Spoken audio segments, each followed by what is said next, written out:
Kevin, how much will China have to spend, I should say, to manage this currency volatility? I want to bring up a chart on yuan volatility, which has completely spiked in the last day, obviously. It's at something like 10% now. We haven't seen that for a long, long time. There we go, the worst day for the S&P, but the 1 month offshore yuan volatility up to more than 10% there.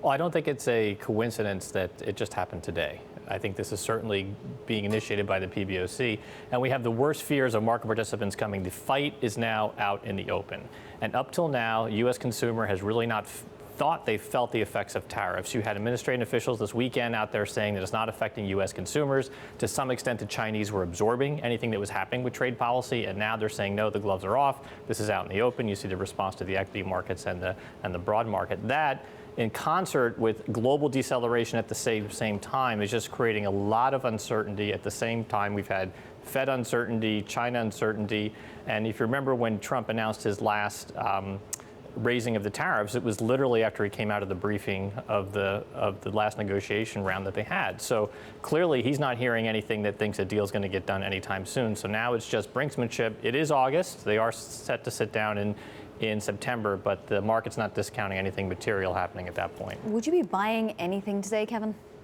I think buying within elements of the U.S. stock market, it's a little bit of a conundrum for all investors because the defensive sectors have run up before this period, and the cyclical sectors had performed differently. So we still believe in the U.S. consumer.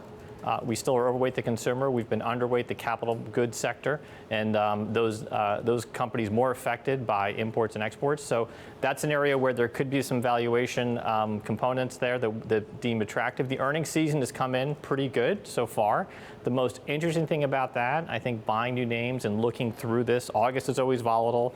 The economy is decelerating globally. The U.S. is relatively better, but margins have not really declined. And that is the big warning sign. That, coupled with the jobs report on Friday, says the U.S. consumer is in very good shape here. How intertwined are something like margins on all U.S. companies? I'm not just talking about the agricultural companies. And by the way, we have a new headline stating that China will not rule out tariffs on U.S. agricultural goods after August 3rd.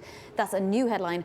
But back to the margin question, how intertwined are margins of just, a regular S&P component? Well, you have the tech sector, obviously, and the semiconductor index is showing that today. That's hugely impacted by the China relationship there. The agricultural side, it's volumes, it's not as much margins. There's been a natural increase in operating leverage in U.S. companies. I think the fear was, after a lot of fiscal stimulus and regulatory stimulus post-2016 election, that was going to roll off as earnings decelerated and sales have decelerated, which we know they have. What is pretty incredible that the margins are only going to decline about 40 basis points this quarter, and they're at about 11.5% versus 8% 8 years ago.